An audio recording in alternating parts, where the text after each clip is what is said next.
அதனாலே முன்னோர்கள் நற்சாட்சி பெற்றார்கள்.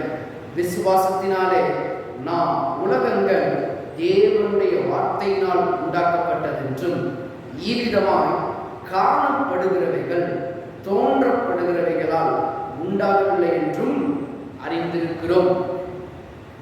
ஜெபமோ.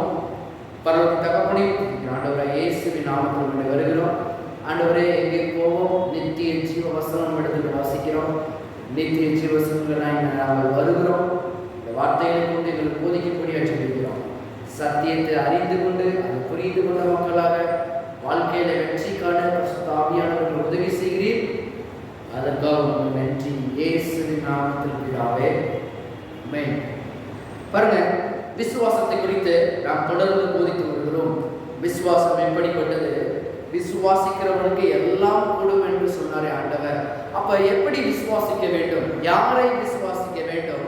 விசுவாசத்தை தொடக்குகிறவரும் முடிக்கிறவருமாகிய இயேசுதான் எல்லாவற்றிற்கும் ஆதி காரணர், ஆதியும் அந்தமும் அவர்தான் என்பதை குறித்து பல வாரங்களாக எடுத்து பேசிக் கொண்டு வருகிறோம். அதில் ஒன்று பரிசுத்த ஆவியானவர் பாருங்க நமக்காக விசுவாசத்தை பாருங்க அந்த தேவனுடைய வார்த்தையில் இருந்தோம், பேசுகிற வார்த்தையில் இருந்தோம் பாருங்க எடுத்து காண்பித்தார். அவர் ஒரு தேற்றரவாளனாக இருக்கிறார் என்பதை குறித்து நாம் பார்த்தோம். மறுபடியும் தொடர்ந்து பார்ப்போம். பாருங்க, விசுவாசத்துல நிறைய காரியம் இருக்கிறது. என்ன நம்புகிறோமோ அதை நாம் என்ன பண்ணலாம்? அடையலாம். அதில் உறுதியும் இருக்கிறது, நிச்சயமாக பெற்றுக்கொள்வோம் என்ற நம்பிக்கையும் அதில் இருக்கிறது. பாருங்க, தேவன் தான் அந்த விசுவாசத்தின் காரணம். அப்ப தேவன் நாம் விசுவாசிப்பதற்கு என்ன காரியங்கள் எல்லாம் நமக்காக கொடுத்திருக்கிறார் பாருங்க. ஏதோ ஒன்று இருக்குது, ஒரு ஃபேன் இருக்குது பாருங்க, ஏதோ ஒரு சின்ன ஒரு ஃபால்ட், அந்த ஃப்ளோர் ஃபேன் சொல்றாங்க பாருங்க. வாங்குறப்ப எல்லாமே கலட்டி இருக்கும் பாருங்க. வீட்டுக்கு வந்தோடனே ஐயோ இது ஓடாது விட்டுதான் அப்படின்னு இல்லை. அதுக்கு என்ன பண்ணுவாங்க? ஒரு புக்கு மாதிரி ஒன்று கொடுத்துருப்பாங்க பாருங்க. அந்த புக்கை பார்த்து எதை எப்படி ஃபிட் பண்ணோம்னா அந்த ஃபேன் வரும்ன்றது நம்மளுக்கு கரெக்டாக தெரியும். ஃபேனை பார்த்து கரெக்டாக பாட்டம் இது, டாப் இது, மிடில் இது பாருங்க கரெக்டாக நம்ம ஃபிட் பண்ணோம்னா அந்த ஃபேனுடைய உருவம் கரெக்டாக வந்துடும். முதல்ல தனித்தனியாக இருக்கும் பாருங்க. அதே போல நமக்கு ஒரு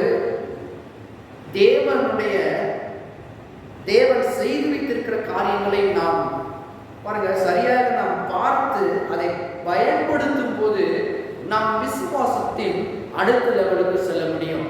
பாருங்க, எப்படி ஒரு ஃபேன் பாருங்க ஆரம்பத்தில் ஒன்றும் இல்லாமல் தனித்தனியாக கிடக்கும், ஐயோ ஓடாது நம்ம நினைச்சோம்னா ஓடாது. ஆனால் புக்கில் எழுதி இருக்குது இதை இப்படி மாட்டணும், ஸ்க்ரூ அந்த இடத்துல பொருத்தணும், பாருங்க பிளேட் அந்த இடத்துல வைக்கணும்னு சொல்லி கரெக்டாக அதை டாப் பாட்டம்லேருந்து டாப் வரைக்கும் கரெக்டாக பண்ணிகிட்டே வந்தீங்கன்னா ஃபேனுடைய காற்றை என்ஜாய் பண்ணணும். அதே மாதிரி தான் விசுவாசத்தை நாம் செயல்படுத்துவதற்கு தேவன் ஒரு சில காரியங்களை நமக்காக கொடுத்திருக்கிறார். அதில் என்ன கொடுத்திருக்கிறார்? விசுவாசத்தை கொண்டு இந்த உலகங்களை நாம் ஜெயிப்பதற்கும் பிசாசை ஜெயிப்பதற்கும் தேவன் நிறைய காரியங்களை கொடுத்திருக்கிறார். அதாவது வேதம் விதமாய் போதிக்கிறது பாருங்க. வேதம் என்ன போதிக்கிறது? வெளிப்படுத்துதல் 12வது அதிகாரம், வெளிப்படுத்தல் 12:11 பாருங்க. மரணம் நேரிடுகிறதா இருந்தாலும் அதற்கு தப்பும்படி தங்கள் ஜீவனையும் பாராமல் ஆட்டுக்குட்டியின் இரத்தத்தினாலும் தங்கள் சாட்சியின் வசனத்தினாலும் அவனை ஜெயித்தார்கள். பாருங்க, இன்னைக்கு ஒரு விசுவாச போராட்டம் உண்டு. யாரு இருக்குன்னா பிசாசுக்கும் தேவனை நம்பி வாழுகிற மக்களுக்கும் பாருங்க இந்த உலகத்தில் ஒரு போராட்டம் உண்டு. இந்த உலகத்தில் அதையெல்லாம் ஜெயிப்பதற்கு தேவன் ஒரு சில காரியங்களை கொடுத்திருக்கிறார். அங்கே வாசிக்கிறோம், ஆட்டுக்குட்டியின் இரத்தத்தினாலும். இதைத்தான் இன்னைக்கு நம்ம கவனிக்க போகிறோம். அப்ப தேவன் என்ன கொடுத்திருக்கிறார்னா அவருடைய இரத்தத்தை விசுவாசிக்கிறவனுக்கு, இரத்தத்தை நம்புகிறவனுக்கு, இரத்தத்தை விசுவாசித்து அதை எப்படி நாம் உபயோகப்படுத்த போறோமோ அவ்விதமாய் நாம் இந்த உலகத்திலே வெற்றியாய் வாழலாம். எழுதுவோம், ஆட்டுக்குட்டியின் இரத்தத்தினால் வெற்றியாய் வாழலாம். அப்ப ஆட்டுக்குட்டியின் ரத்தம் ரொம்ப ரொம்ப முக்கியம். பாருங்க, இந்த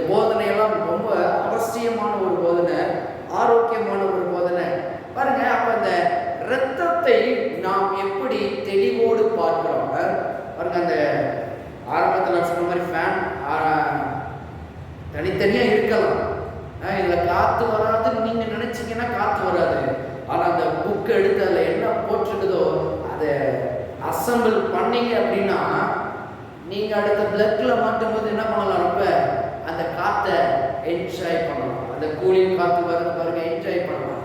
ஆண்டவரும் அமிதமாய் சொல்லுகிறாரு, நான் உனக்காக ஏற்படுத்தி வைத்திருக்கிறேன். இயேசு விசுவாசத்தை தொடக்கிறவரும் முடிக்கிறவர். பல விசுவாசங்களை தொடக்குவதற்கும் முடிப்பதற்கும் சில டூல்ஸை நம்ம கிட்ட கொடுத்துருக்காரு பாருங்க.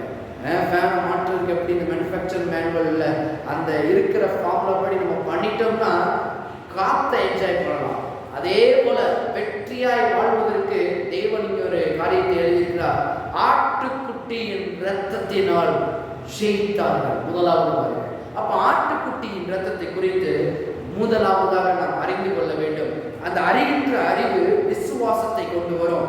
அந்த விசுவாசம் என்ன பண்ணும்னா, நாம் இந்த உலகத்திலே ஜெயிக்கிறதற்கு தேவன் உண்டாக்கின பிரமாணங்கள் இதெல்லாம் பாருங்க.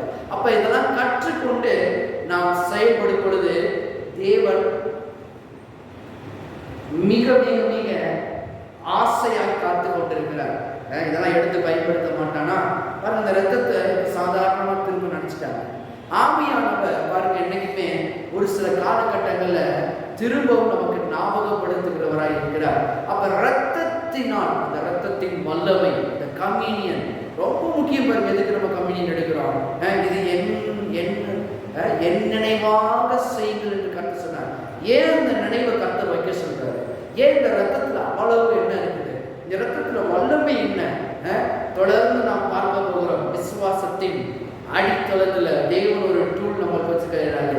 அவருடைய ரத்தத்தை கொண்டு ஜெயிக்கிறவர்களாய் நாம் இருக்கும்படியா தேவன் எதிர்பார்க்கிறார். திருப்புங்க எபிரேயர் 9வது அதிகாரம், எபிரேயர் 9:19-20.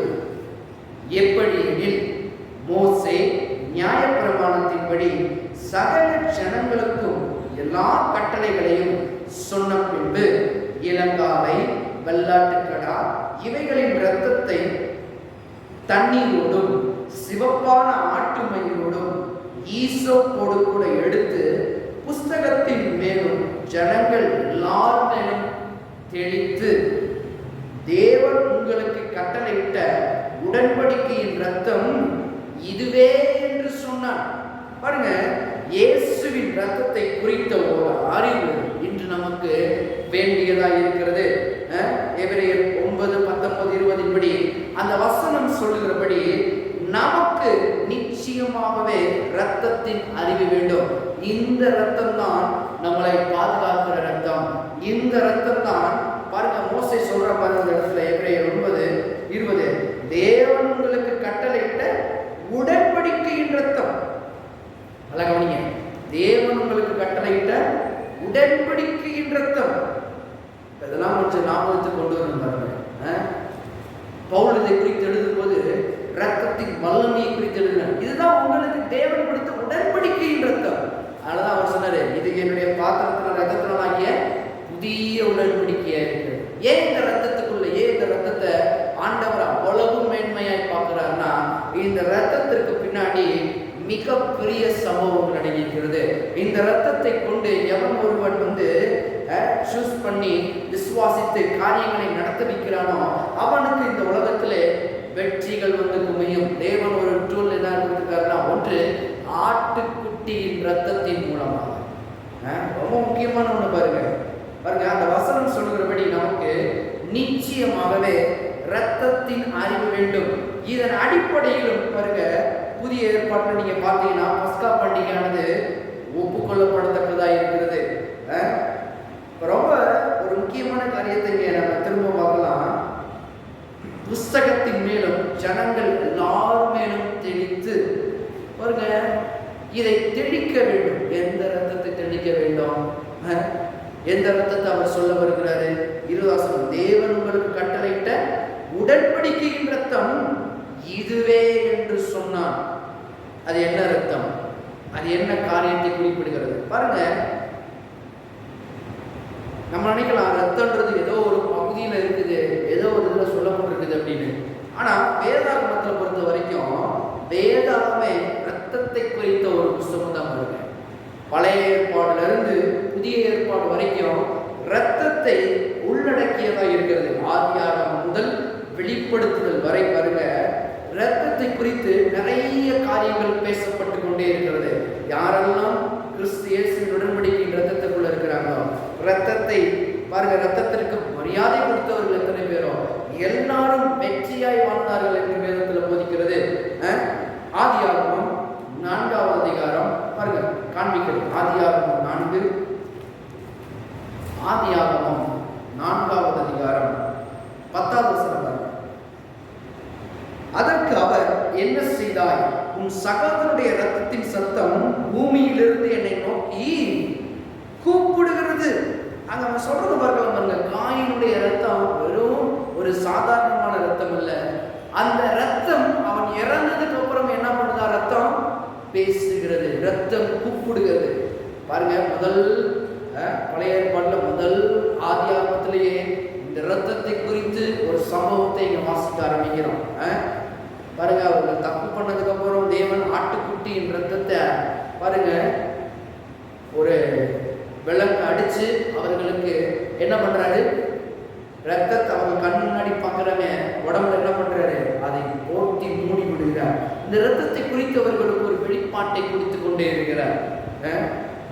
இது மட்டும் கிடையாது, வெளிப்படுத்துதல் போக இந்த அடிக்கப்பட்ட ரத்தத்தை குறித்து பாருங்க, நான் சொன்ன மாதிரி ஆதி முதல் வெளிப்படுத்துதல் வரை ரத்தம் பேசிக்கொண்டே இருக்கிறது. வெளிப்படுத்துதல் 19:13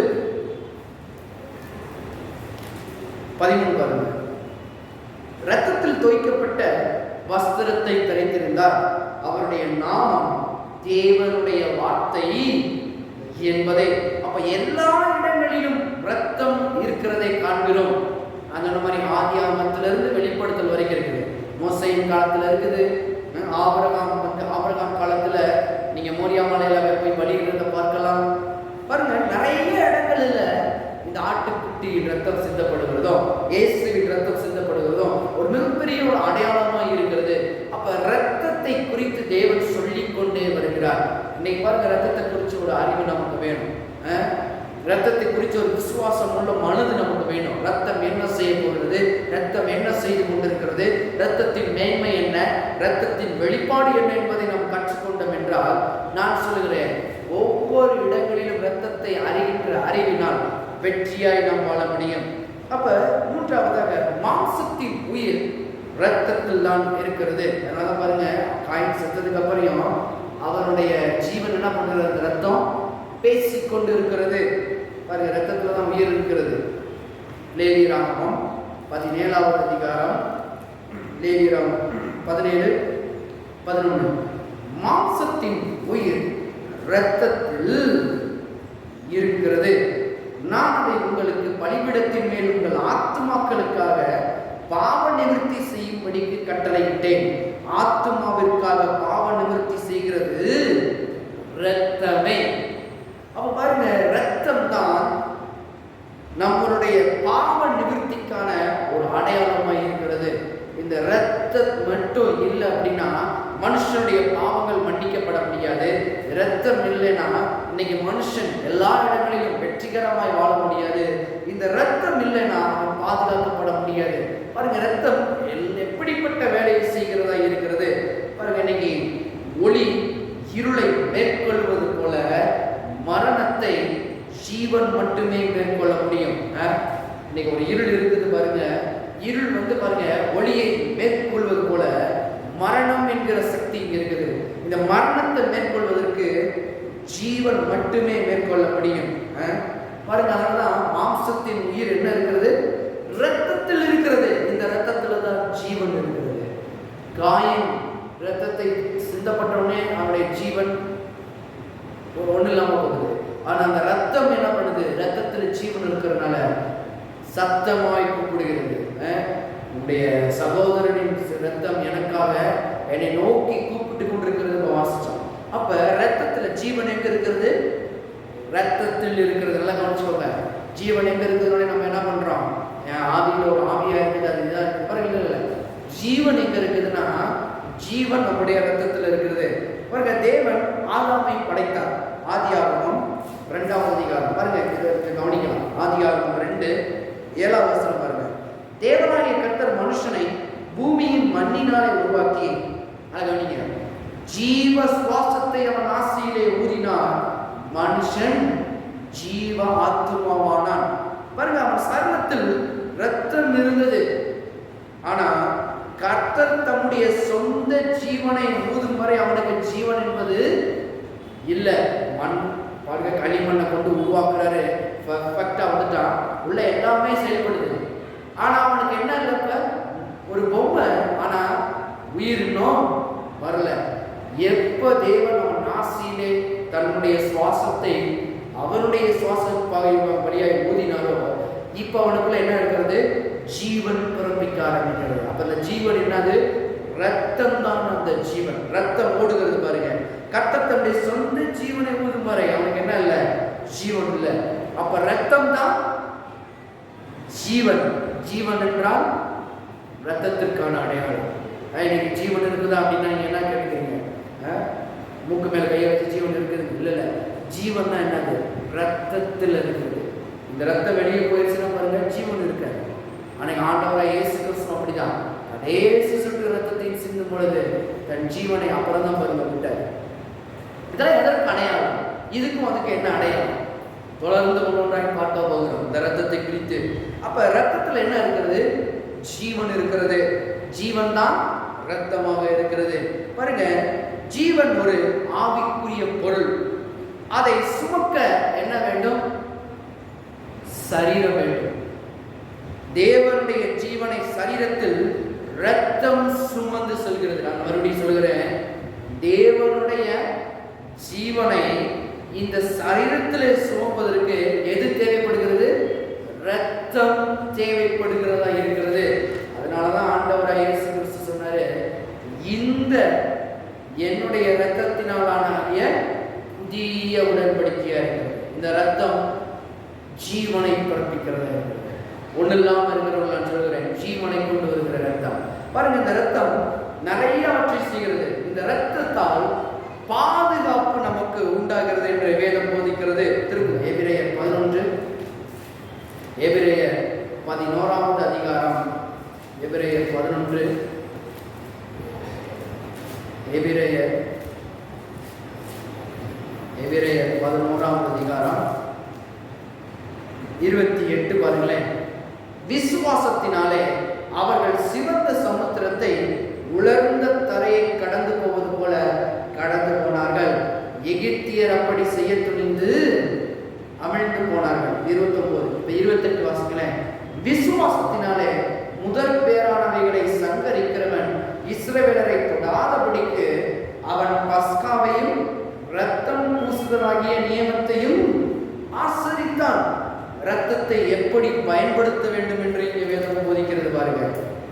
மறுபடியும் வாசிக்கிறேன், எபிரேயர் 11:28. விசுவாசத்தினாலே முதற் பேரானவைகளை சங்கரிக்கிறவன் இஸ்ரவேலரை தொடாதபடிக்கு, இஸ்ரவேலரை தொடாதபடிக்கு அவன் பஸ்காவையும் இரத்தம் பூசுதலாகிய நியமத்தையும் ஆசரித்தான். ரத்தத்தை இன்னைக்கு எப்படி பயன்படுத்துவது பாருங்க. ஒரு நல்ல கார் இருக்குது, பட் ஆனால் அதை ஓட்ட தெரியல அப்படின்னா கார் இருந்து வேஸ்ட் தான்.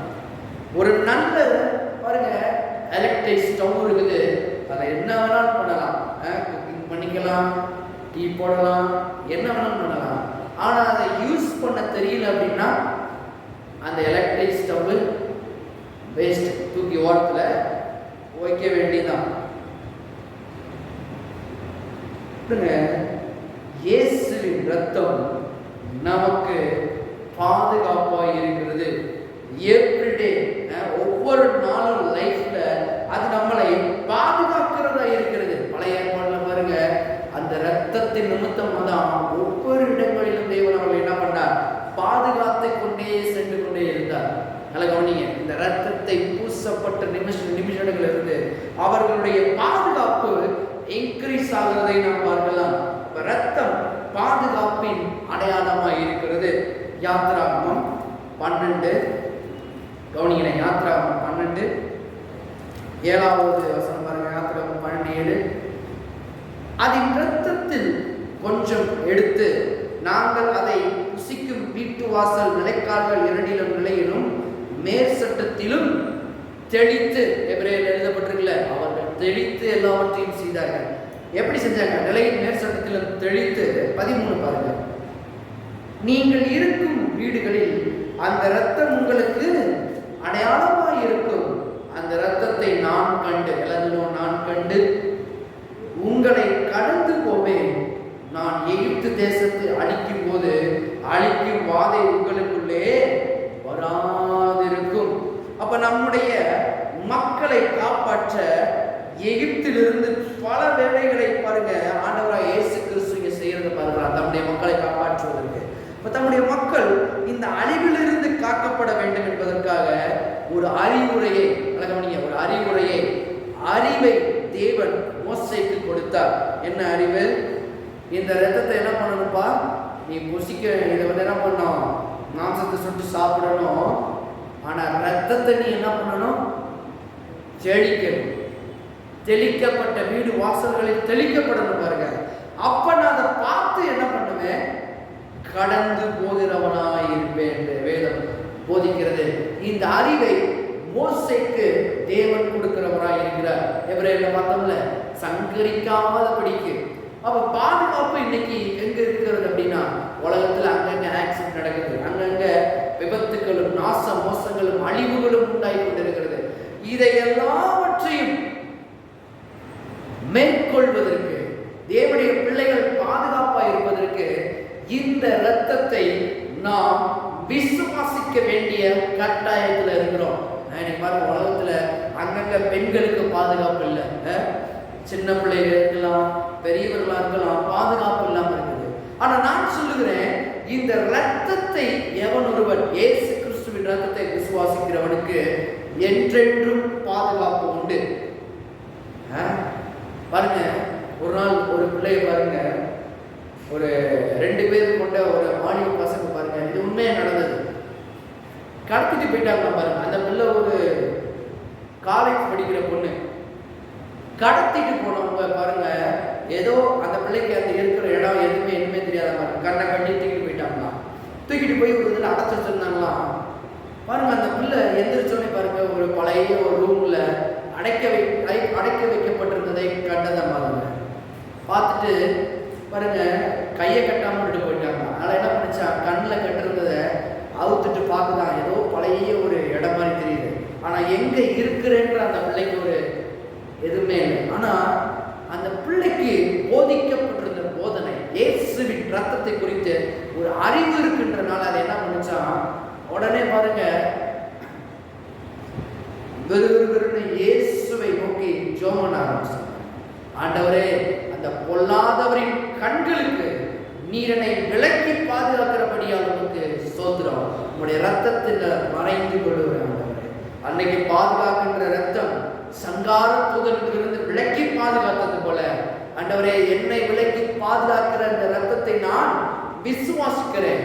இடங்கள் முழுக்க எண்ணெயை சுற்றி நான் தெளிக்கிறேன் ஆண்டவரை சொல்லி பாருங்க, தெளிச்சுதான் பாருங்க அந்த பொண்ணு. பாருங்க, அது ரொம்ப முக்கியம். அறிகின்ற அறிவு தான் நம்மளை எல்லாவற்றிலிருந்து பாதுகாத்து விடுதலை ஆகும். பாருங்க, தெளிச்சுட்டு என்ன படிச்சான், ஜோமான் இருந்துச்சான். பாருங்க, இவங்க என்ன பண்ணாங்கன்னா, நல்லா குடிச்சிட்டு அவன் சொல்லிட்டு வந்தா என்ன பாருங்க, இந்த பொண்ணு இன்னைக்கு நமக்கு ஒரு என்ஜாய்மெண்ட் அப்படின்னு சொல்லிட்டு கதவை ஓப்பன் பண்ணாங்க பாருங்க. 2 பேருமே நல்லா குடிச்சிட்டு திறந்த உடனே என்னன்னா, அந்த பெண்ணை சுற்றிலும் சிவப்பு பாருங்க, ஒரு வட்ட வடிவிலான ஒரு ஒரு பாதுகாவல் இருக்கிறதையும் தேவ தூதன் முன்னாடி இருக்கிறதையும் கண்டு பயந்து போய் பாருங்க, மறுபடியும் சொல்கிறேன், சிவப்பு நிற ஒரு சுற்றி சூழ்ந்து இருக்கிறதையும் ஏஞ்சல் தேவ தூதர்கள் அந்த பிள்ளையை பாதுகாக்கிறதையும் கண்டு, பட்டயத்தோடு இருக்கிறத கண்டு பயந்து போய் பாருங்க மயங்கி விழுந்தாங்க. அங்கேயே 2 பேருமே மயங்கி விழுந்தவங்க தான் பாருங்க. இந்த பொண்ணு பாருங்க, ஜெபம் பண்ணிட்டு இருந்த பொண்ணு எந்திரிச்சு என்ன பண்ணிச்சான், போயிடுச்சா பாருங்க வீட்டுக்கு. ஈஸியா ஓடி போய் வெளியே போய் கரெக்டா போயிட்டு இருக்கும்போது வெளியே போலீஸ் வராங்களாம். போலீஸுடைய உதவியை பாருங்க, போலீஸோடைய உதவி கிடைச்சிச்சு. இந்த பொண்ணும் பத்திரமா வீட்டுக்கு வந்தது. அந்த பொண்ணுட்ட அடுத்த பேட்டி கேட்குறாங்க, எப்படி இவங்கள்ட்ட இருந்து தப்பிச்சிங்க? இவர்களை நாங்கள் போலீஸ்க்கு சொல்கிறாங்க, இவங்களை நாங்கள் கண்டுபிடிக்கிறதுக்கு தனிப்படையே வச்சுருந்தோம், நிறைய தேடிக்கொண்டே இருந்தோம். எத்தனையோ பெண்களுடைய வாழ்க்கை இவர்களால் அளிக்கப்பட்டிருக்கிறது, ஆனால் இந்த பெண் மாத்திரம் தப்பித்திருக்கிறாள் என்று அவங்க சொன்னாங்க. அந்த பிள்ளைகிட்ட கேட்டப்ப அந்த பிள்ளை சொல்லிச்சான், ஒரு நாள் எங்க பாஸ்டர் இதை குறித்து போதிச்சு கொண்டு இருந்தாங்க. ரத்தம் பாதுகாக்கிற ரத்தமாக இருக்கிறது. ரத்தத்தின் வல்லமையை எவன் விசுவாசிக்கிறானோ அன்று சங்கார தூதனுக்கு இந்த ரத்தம் அவர்களை விலைக்கு காத்தது போல இன்னைக்கு இந்த ரத்தத்தை நீ விசுவாசிச்சனா உனக்கு விரோதமாய் வருகின்ற விரோதிகளின் மத்தியிலிருந்து இந்த ரத்தம் உன்னை பாதுகாக்கும் என்பதாய் இந்த போதகர் போதிச்சது பாருங்க. இந்த பிள்ளை மாண்டையில நல்லா ஏறிக்கிச்சாங்க. ரத்தம் பாதுகாக்கிற ரத்தமாக இருக்கிறது. இன்னைக்கு நான் சொல்லுகிறேன், நிறைய பிள்ளைகளுக்கு பாருங்க பாதுகாப்பு இல்லாமல் இருக்கிறது. நான் ஒன்று நற்செய்தி உங்களுக்கு சொல்லுகிறேன், இயேசுவின் ரத்தம் சகல பாதுகாப்புக்குள்ள உங்களை வழி நடத்துகிறதா இருக்கிறது. அதனால பாருங்க ரொம்ப முக்கியம் பாருங்க. இன்னைக்கு யாரு எப்படி தெரியாது, ஆனா சத்தியத்தை விசுவாசிச்சு சத்தியத்தை ஃபாலோ பண்ணோம் அப்படின்னோம்னா சத்தியம் நம்மளை பாதுகாக்கிறதா இருக்கிறது. எவனோ ஒருவன் செஞ்ச தப்புக்காக எல்லாரையும் அப்படி சொல்ல முடியாது. இந்த ரத்தம் பாதுகாக்கிற ரத்தம் பாருங்க. அந்த பிள்ளையை மட்டும்தான் இன்னைக்கு பாதுகாக்கிறது இல்லை, இன்னைக்கு இந்த அறிவு நம்மளையும் பாதுகாக்க வல்லது. தேவன் சொன்னதை கவனித்து பாருங்கள். வசனம் 13வது வசனம் பாருங்க, 12-13. நீங்கள் இருக்கும் வீடுகளில் அந்த இரத்தம் உங்களுக்கு அடையாளமாய் இருக்கும். எதற்கு அடையாளம்? பாதுகாப்பிற்கான அடையாளமாய் இருக்கும். ஜீவனை பிழைக்க வைப்பதற்குரிய அடையாளமாய் இருக்கும். நீங்கள் சுகமாய் இருப்பதற்கு இது அடையாளமாய் இருக்கும். அடுத்த சொல்றது எது அடையாளம்? அந்த இரத்தத்தை நான் கண்டு உங்களை கடந்து போவேன். பாருங்க ரொம்ப முக்கியம். அந்த இரத்தத்தை நான் கண்டு உங்களை கடந்து போவேன். இஸ்ரவேல் மக்கள் எழுத்தின்படி அன்னைக்கு தெளித்தார்கள். எழுத்தின்படி என்ன பண்ணாங்க? அன்னைக்கு தெளித்தாங்க. இன்னைக்கு புதிய ஏற்பாட்டில் நாம் விசுவாசத்துல ரத்தத்தை தெளிக்க வேண்டும். அன்னைக்கு ஆட்டுக்குட்டி அவர் பிறந்துச்சு, ரத்தத்தை கையில ஏந்தினாங்க. சொன்ன மாதிரி எழுத்தின்படியே பாருங்க ரத்தத்தை சுவர்கள் நிலைக்காலில் பூசினாங்க, உள்ள போனாங்க, சுட்டாங்க, இது பண்ணாங்க. இன்னைக்கு இந்த ரத்தம் எப்படி நம்மளை பாதுகாக்க போகுதுன்னா விசுவாசத்தினாலே நாம் இதை தெளிக்கும் போது, விசுவாசத்தின் மூலம் கர்த்தருடைய பந்தியில பிக்கப்பட்ட சரீரத்தினாலும் ரத்தத்தினாலும் நாம் எடுக்கும் பொழுது என்ன ஆகுதுன்னா அநேகவற்றிற்கு நாம் என்ன பண்ணுகிறோம்? பாதுகாப்பாக இருக்கிறோம். அப்ப பாருங்க ரொம்ப முக்கியம்.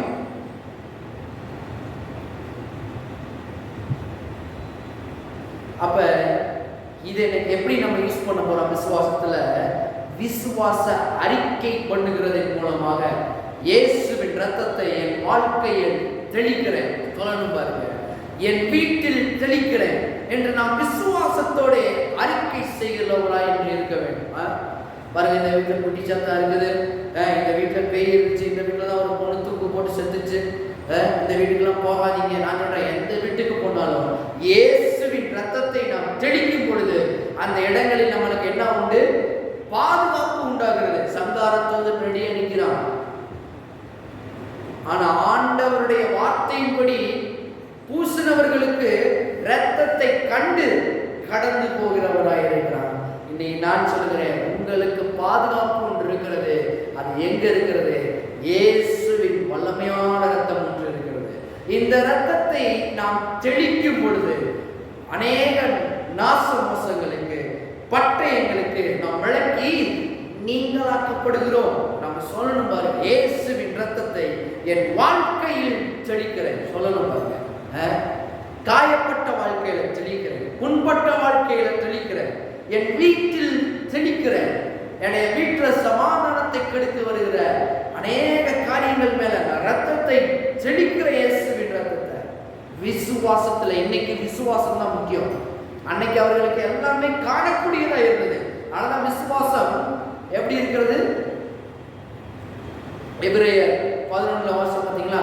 விசுவாசமானது நம்பப்படுகிறவைகளின் உறுதியும் காணப்படாதவைகளின் நிச்சயம். அன்னைக்கு ரத்தம் காணப்படுகிறதா இருந்துச்சு, இன்னைக்கு இயேசுவின் ரத்தம் காண முடியல.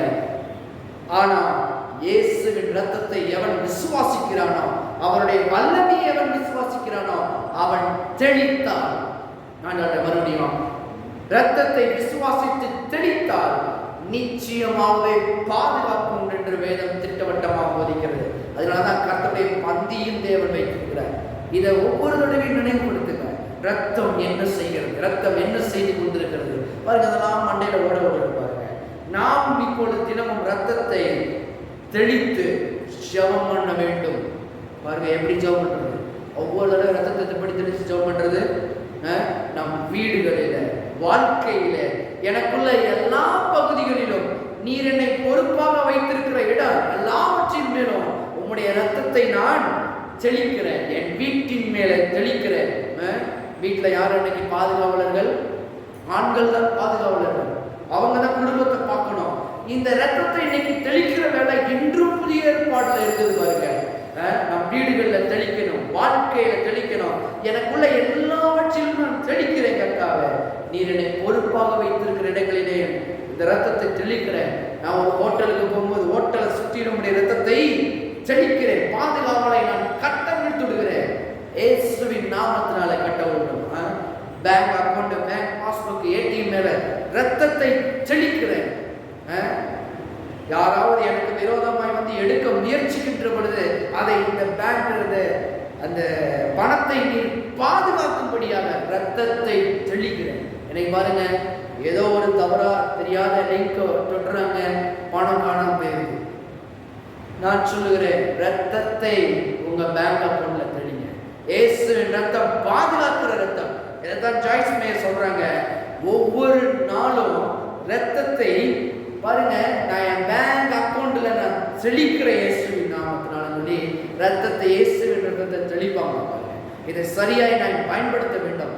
ஒருவன் அங்க அந்த நாட்கள்ல பாருங்க திருடர்கள் அதிகமா இருப்பாங்க. இதை எடுத்துட்டு போறதுக்கு பாருங்க, மாறிட்டு போறதுக்கு நிறையா. இன்னைக்கும் ஆன்லைன்ல அப்படிதான் இருக்குது. அடுத்தது காசை எப்படி ஆட்டையை போடலாம், அடுத்தது காசை எப்படி ஏமாத்தி பிடுங்கலாம். உலகம் அப்படிப்பட்ட உலகத்துக்குள்ள நம்ம வாழ்ந்து கொண்டிருக்கிறோம்.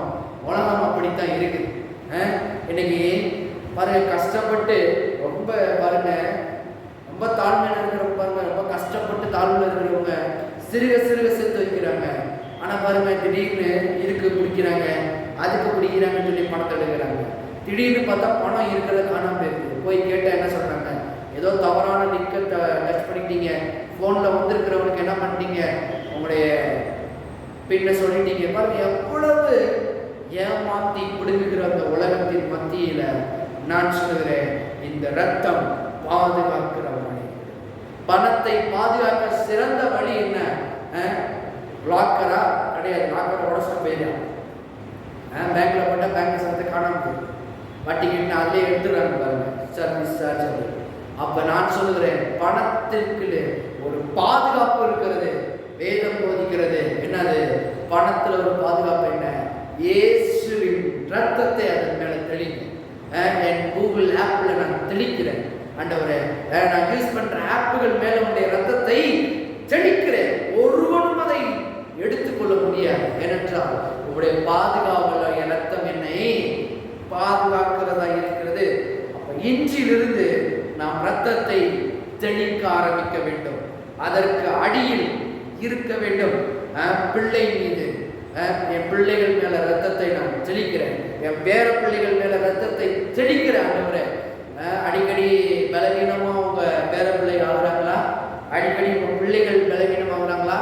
சொல்லணும். இயேசுவின் நாமத்தினால என் பேர பிள்ளை மேல, என் பிள்ளைகள் மேல ரத்தத்தை தெளிக்கிற இயேசுவின் நாமத்தினால.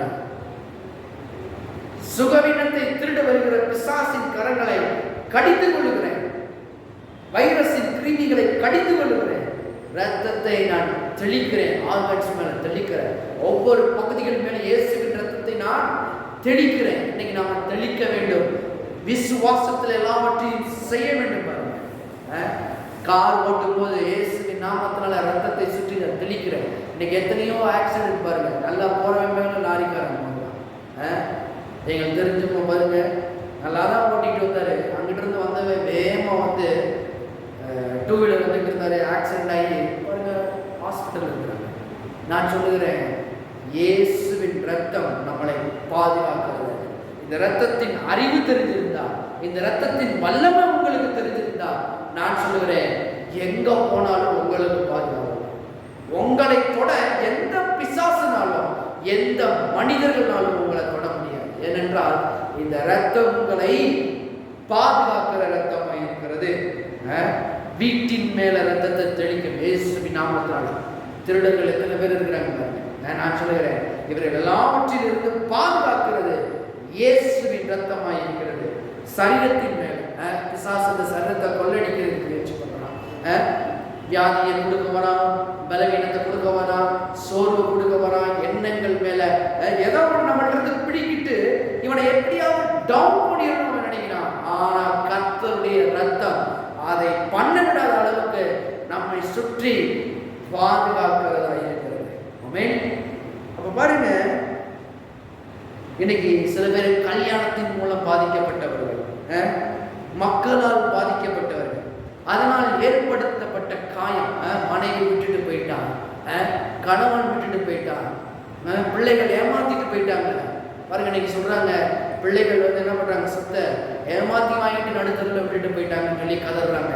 நான் சொல்கிறேன், புண்பட்டவர்களாய் நீங்கள் இருந்தீர்கள் என்றால், உங்களுடைய இருதயங்களில் புண்பட்டதாக இருந்தால், உங்க உணர்ச்சிகள் மீது இந்த ரத்தத்தை தெளியுங்கள் என்று நான் சொல்கிறேன். இயேசுவின் ரத்தத்தை தெளிங்க. ஆண்டவரே, புண்பட்ட இருதயத்திற்கு ஒரு மருந்து இயேசுவின் ரத்தமாக இருக்கிறது. இதை விசுவாசத்துல தெளிக்கணும். மற்றவர்களுக்காகவும் ஜெபம் பண்ணணும். புண்பட்டவர்கள் யாராவது நம்மகிட்ட வந்தாங்கன்னா, ஏமாத்திட்டாங்க, என் கணவரை கிட்ட இல்லை பிரதர், மனைவி இல்லை பிரதர், பாருங்க, முதலாவது அவர்களுக்கு இயேசுவின் உடைய பாருங்க அந்த ஆறுதல், அந்த புண்பட்ட அந்த இருதயத்துல ரத்தத்தை தெளிக்கணும். முதல் உதவின்னு வரவங்களுக்கு உட்காந்து பேசக்கூடாது. முதல் என்ன பண்ணணும், அடிப்பட்ட காயங்களுக்கு உடனே என்ன பண்ணணும், ஃபர்ஸ்ட் எய்ட், முதல் உதவியை செய்ய வேண்டும். இன்னைக்கு கர்த்தர் தான் செய்கிறார். முதலாவது ரத்தத்தை தெளிக்கிறார். புண்பட்ட இடங்களில், புண்பட்ட இருதயங்கள்ல ரத்தத்தை தெளித்து அந்த புண்பட்டதிலிருந்து விடுதலையாக முடியாது. இந்த கல்யாணத்தில் ஏற்பட்ட சோகங்கள் இருந்து விடுதலையாக முடியாது. ஏதோ ஒரு காரியங்கள்னால வாழ்க்கையில ஏதோ ஒரு பாருங்க சோர்வு வந்திருக்கலாம், பலவீனம் வந்திருக்கலாம், அதிலிருந்து மீட்கும்படியாக தேவன் அந்த இடங்களில உங்களுடைய உணர்ச்சிகள் மேல ரத்தத்தை தெளியுங்கள் என்று கட்டளையாக சொல்கிறார். வியாதிப்பட்டிருந்தால் ரத்தத்தை தெளிக்க வேண்டும். மரணத்தில் இருந்து அதில் ஜீவனை உண்டாக்கும். எப்படி மாம்சத்தின் உயிர் ரத்தத்தில் இருக்கிறது, அப்ப ரத்தம் தான் ஜீவன், ஜீவன் தான் ரத்தம். இந்த ரத்தத்தை எந்த இடங்களில் எல்லாம் தெளிக்கிறீர்களோ, மரணம் போல இருக்கின்ற இடத்துல இயேசுவின் ரத்தத்தை நீங்கள் தெளிப்பீர்கள் என்றால் அதில் ஜீவன் உண்டாவதை நீங்கள் பார்ப்பீர்கள். கால்களில் வலி, கைகளில் வலி இருந்தால் நான் சொல்லுகிறேன், ரத்தத்தை தெளியுங்கள். ஏனென்றால் ஜீவன் மலர வேண்டும் என்றால் ரத்தத்தை தெளிக்க வேண்டியது அவசியமாக இருக்கிறது. அன்னைக்கு அவர்கள் ஜீவனோடு இருக்க ரத்தத்தை தெளித்தார்கள், ஜீவனோடு பெறப்பட்டு வந்தார்கள். அந்த ரத்தம் கடைசி வரை பாதுகாத்தது. சாப்பாட்டுக்கு பசியினால் இறக்கலாம், ஆனா இறக்க விடாம இந்த ரத்தம் பாதுகாத்து கொண்டே வந்தனால என்ன நடந்துச்சு, காடைகளை குவித்து கர்த்தர் என்ன பண்ணார், போஷித்தார். ஏன், எதனால இவர்கள் போஷிக்கப்பட்டார்கள்? ரத்தத்தின் கீழே இருக்கிறவர்களுக்கு எல்லா இடங்களிலும் பாதுகாப்பு உண்டு, எல்லா இடங்களிலும் அவர்களுக்கு பிரயோஜனமான வாழ்க்கை உண்டு. இந்த ரத்தம் அப்படிப்பட்ட ரத்தம். அந்த ரத்தத்தை விட்டு வெளியே வந்ததுக்கு அப்புறம் தான் எல்லா இடங்களிலும் நன்மை உண்டாகிறது. செங்கடல் பிரிய முடியல, முன்னால் நிற்குது, பின்னாடி பார்வனுடைய சேனை இருக்கிறது. எப்படி வர போறாங்க? இந்த ரத்தம் பாருங்க பாதுகாப்பா இருக்கிறதுனால ரத்தத்தை தேவன் என்ன பண்ணாரு, ரத்தத்தின் மூலமாக செங்கடலை இரண்டாக பிடிக்கிறார். பாருங்க, எல்லாத்துக்கும் பேக்ரவுண்ட் என்ன, இயேசுவின் ரத்தம். இந்த ரத்தத்தின் மூலமாக முதலாவது செங்கடலை கிடக்கிறாங்க, அடுத்த மன்னாவை கொடுக்கிறாரு, அடுத்த காடையை கொடுக்கிறாரு, எதிரிகளிட்ட இருந்து தப்பு வைக்கிறாரு. எல்லாம் எங்க இருந்து ஆரம்பிக்குதுன்னா அந்த பஸ்கா என்று கொண்டாடப்பட்ட ஒரு இடத்துல இருந்து ஆரம்பிக்கிறது பாதுகாப்பின் நிழலில் ஆரம்பிக்கிறது. இன்னைக்கும் இந்த புதிய உடன்படிக்கையான என் ரத்தத்திலே பானம் பண்ணுங்கள் என்று எதற்கு சொல்றாரு? இந்த ரத்தம் தான் உங்களை பாதுகாக்கக்கூடிய வல்லமை உள்ள ரத்தமாக இருக்கிறது, உங்களை கொண்டு செல்லக்கூடிய ரத்தமாக இருக்கிறது. இந்த ரத்தத்தினால நீங்கள் எல்லாவற்றையும் ஜெயிக்கலாம். ரொம்ப முக்கியமான ஒரு காலகட்டத்தில் நம்ம இருக்கிறோம். அந்த மாதங்கள்ல கல்வாரி சிலுவை குறித்து தியானித்துக் கொண்டே இருக்கிறோம். நிறைய கிராசம் வச்சு பேசுறாங்க. ஏன்? இந்த ரத்தம் ரொம்ப முக்கியம். மாம்சத்தின் உயிர் ரத்தத்தில் இருக்கிறது. இந்த ரத்தத்தை ஏன் இயேசு சிந்த வேண்டும்? ரத்தத்தில் அப்படி என்ன வல்லமை இருக்கிறது? தொடர்ந்து நாம் பேச போகிறோம். பாருங்க, இதெல்லாம் ரொம்ப முக்கியம். ரத்தத்தை நம்ம பயன்படுத்த வேண்டும். இன்னைக்கு எத்தனை பேர் ரத்தத்தை பயன்படுத்த முடியும்? ரத்தத்தை பயன்படுத்தணும். பயன்படுத்தாம நீங்க கேட்டுட்டு சும்மா போலாம், ஆனா ஜீவன் வராது. ஜீவன் வேண்டும் என்றால் அன்னைக்கு எவனெல்லாம் ஓட சொன்னாரோ ஆண்டவர், ஓடு, ஆட்டுக்குட்டி எப்படி பழுதற்றது அப்படி அதை புடி, அதை அடி, ரத்தத்தை பூசு. ஓடினார்கள், எல்லாரும் ஓடினார்கள். பழுதற்றதா, ஒரு வயது இருக்கிறதா பிடிக்க சொல்றாரு பாருங்க ஆண்டவர். எங்க போய் பிடிக்கிறது? ஆனா ஆண்டவர் அதையும் சிக்க வைத்தார். ஆண்டவர் நல்லவர் பாருங்க. ஆண்டவர் நாம் பிழைக்கு பிடிக்க என்னெல்லாம் நமக்கு உதவி செய்ய வேண்டுமோ எல்லா உதவியும் செய்ய அவர் நல்லவராகவே இருக்கிறார். அப்ப வியாதியிலிருந்து இரத்தத்தை தெளிக்க வேண்டும். மரணத்திலிருந்து அதில் என்ன பண்ணோம்? ஜீவனை கொண்டு வரக்கூடியதா இருக்கிறது. அப்ப மரணத்தை ஜீவன் என்ன பண்ணும்? விரட்டும். இன்னைக்கு மரணம் போல சில காரியங்கள் இருக்கலாம், நடைபெறாமல் இருக்கலாம், எதிர்நீதியாமல் இருக்கலாம். ஆனா ரத்தத்தை கொண்டு ரத்தத்தை அந்த இடங்களை தெளிக்கும் போது நான் சொல்லுகிறேன், ஜீவன் உண்டாகும். சந்தேகமே இல்லை பாருங்க. அதே மாதிரிதான் தேவனுடைய பந்தியை தேவனை கொடுத்திருக்கிறார். முக்கியமானது பாருங்க, இந்த ரத்தத்தின் மூலமாக. யாத்ராகமம் 12வது அதிகாரம், யாத்ராகமம் 12:7-8 பாருங்க. அதில் ரத்தத்தில் கொஞ்சம் எடுத்து தாங்கள் அதை புசிக்கும் வீட்டு வாசல் நிலைக்கால்கள் இரண்டிலும் நிலையின் மேற்சட்டத்திலும் தெளித்து அன்று ராத்திரியிலே அதன் மாம்சத்தை நெருப்பிலே சுட்டு புளிப்பில்லாத அப்பத்தோடு கசப்பான கீரையோடும் அதை புசிக்க கடவர்கள். பழைய ஏற்பாடில் அவர்கள் பண்ண வேண்டும். கர்த்தர் சொல்றாரு, இதை நீ பண்ணணும்பா, புசிக்கணும், சாப்பிடணும். அந்த ராத்திரியில மாம்சத்தை நெருப்புல சுட்டு புளிப்புல அப்பத்தோடு கசப்பான கீரையோடும் அதை புசிக்க கடவர்கள். இப்ப பாருங்க, புதிய ஏற்பாடுல ஆண்டவர் நமக்கு இன்னைக்கு என்ன கொடுத்திருக்காரு தெரியுமா? அன்னைக்கு அவர் அவங்கள புசிக்க சொன்னாரு, புதிய ஏற்பாட்டை நம்மளை புசிக்க சொல்லியிருக்காரு. என்னத்தை? லூக்கா 22வது அதிகாரம், லூக்கா 22, மத்தேயு, மார்க்கு, லூக்கா 3வது புத்தகம். லூக்கா 22:15.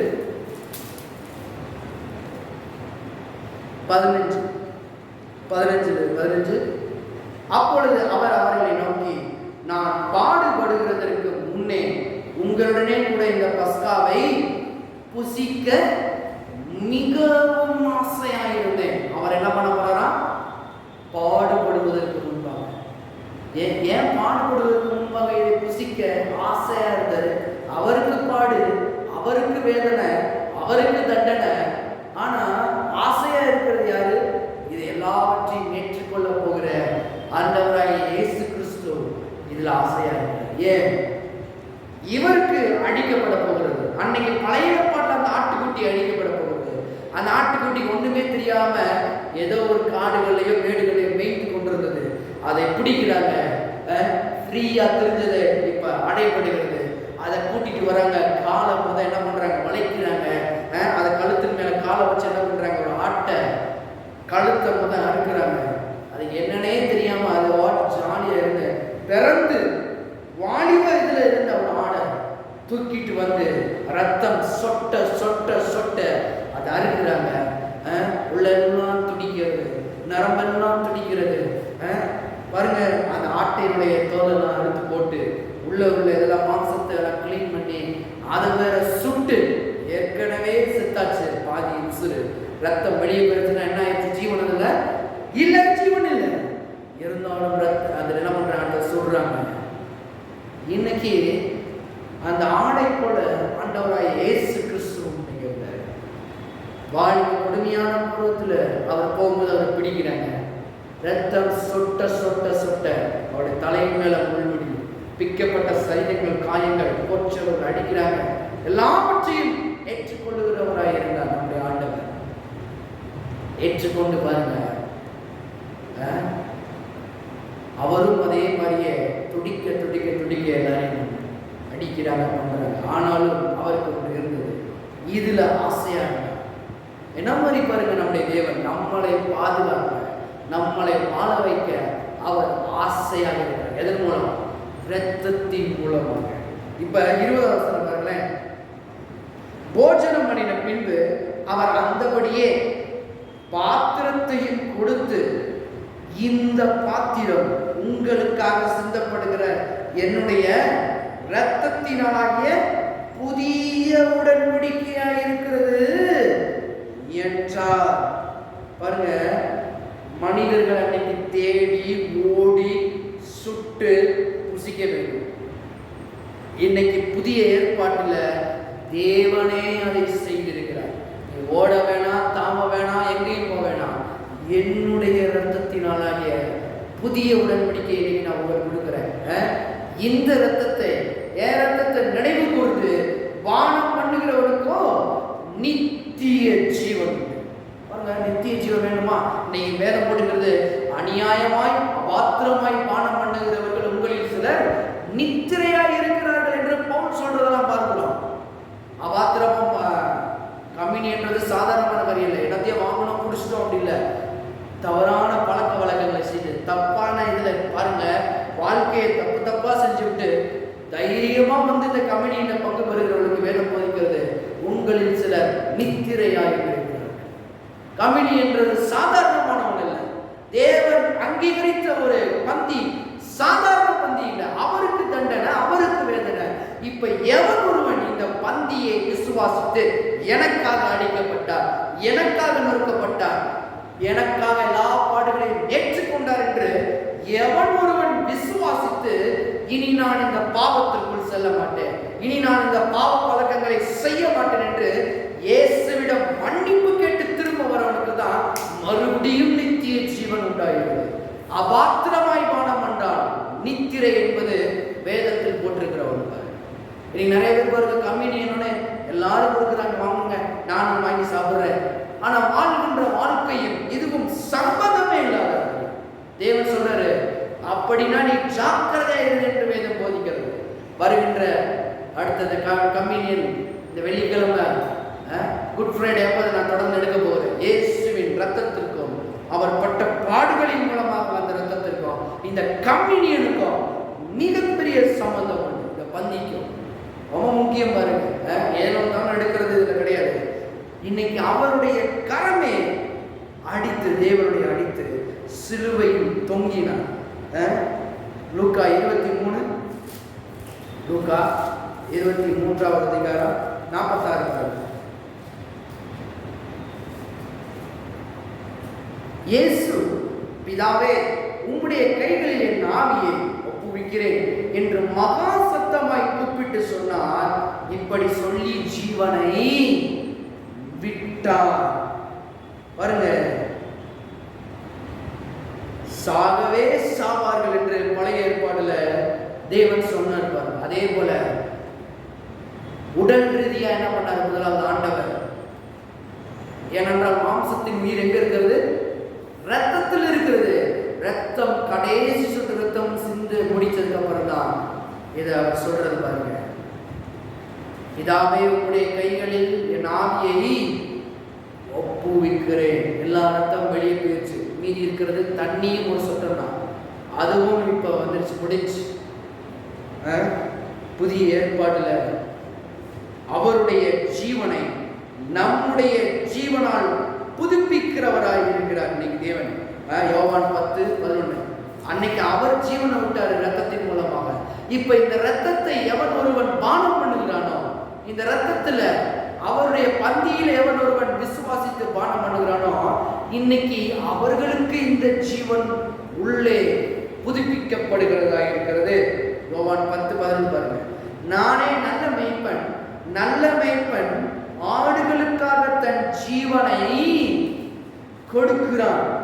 அப்ப பாருங்க, ஆவி புதிதாக மாறுறது மட்டுமல்ல, ஜீவன் அவருக்குள் புதிதாக வேண்டும் என்றார். இந்த கம்யூனியனை ஒவ்வொருவரும் பரிசுத்தமாய் ஏற்றுக்கொள்ளும்படியாக, ஒவ்வொரு தடவை நீங்க பந்தியில புதிய ஏற்பாடுடைய அவருடைய இரத்தத்தினால புதிய உடன்படிக்கைகளை பானம் பண்ணும் பொழுது ஜீவனால் நிரப்பப்படுகிறீர்கள். இந்த இயேசுவின் ரத்தம் உங்களுடைய சரீரத்தை என்ன பண்ணுகிறது? பாதுகாக்கும்படியாக இந்த உடலுக்கும் பாய்ந்து செல்கிறது. அன்னைக்கு பாருங்க, அந்த சாகவே சாவார்கள், வெளியவும் சாவும் உள்ளேயும் சாவும். இன்னைக்கு வெளியே தேவன் என்ன பண்ணுகிறாரு? இந்த ப்ரொடெக்ஷனை கொடுக்கிறார். இயேசுவின் ரத்தம் வெளியவும் ப்ரொடெக்ஷனை கொடுக்கிறது. இயேசுவின் ரத்தம் உள்ளேயும் ப்ரொடெக்ட் பண்ணுகிறது, உள்ளேயும் பாதுகாக்கிறது, வெளியவும் இயேசுவின் ரத்தம் பாதுகாப்பாக இருக்கிறது. ஆமென். எத்தனை பேர் சொல்றீங்க இயேசுவின் ரத்தம் ரொம்ப முக்கியம்? ரொம்ப ரொம்ப முக்கியம். சில பேர் காரியங்கள் பாருங்க, பாவங்கள் விடப்படாமல் நீங்க தவிக்கலாம். இந்த பாவங்களிலிருந்து விடுதலையாக்குவதும் இந்த இயேசுவின் ரத்தம் தான். பாதுகாப்பதற்கு, நம்முடைய எண்ணங்களை பாதுகாப்பதற்கு, நம்முடைய சிந்தனைகளை பாதுகாப்பதற்கு, நம்ம நடந்து போவதற்கு, எல்லாவற்றிலும் பலவீனங்களிலிருந்து விடுதலை ஆவதற்கு நான் சொல்கிறேன், இந்த அறிவு தான் நம்மளை விடுதலையாகும். அன்னைக்கு அவர்கள் அந்த அறிவை அறிந்து வைத்திருந்தார்கள்.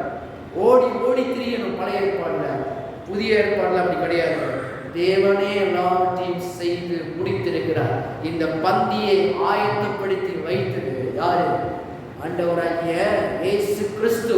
அவரே தேவன், அவரே நித்திய பிதா. இப்ப இந்த நித்திய பிதா நித்திய ஜீவனால் நிரப்புவதற்கு ஒரு அடையாளத்தை நமக்கு கொடுத்திருக்கிறார். அது என்ன? கர்த்தருடைய பந்தி.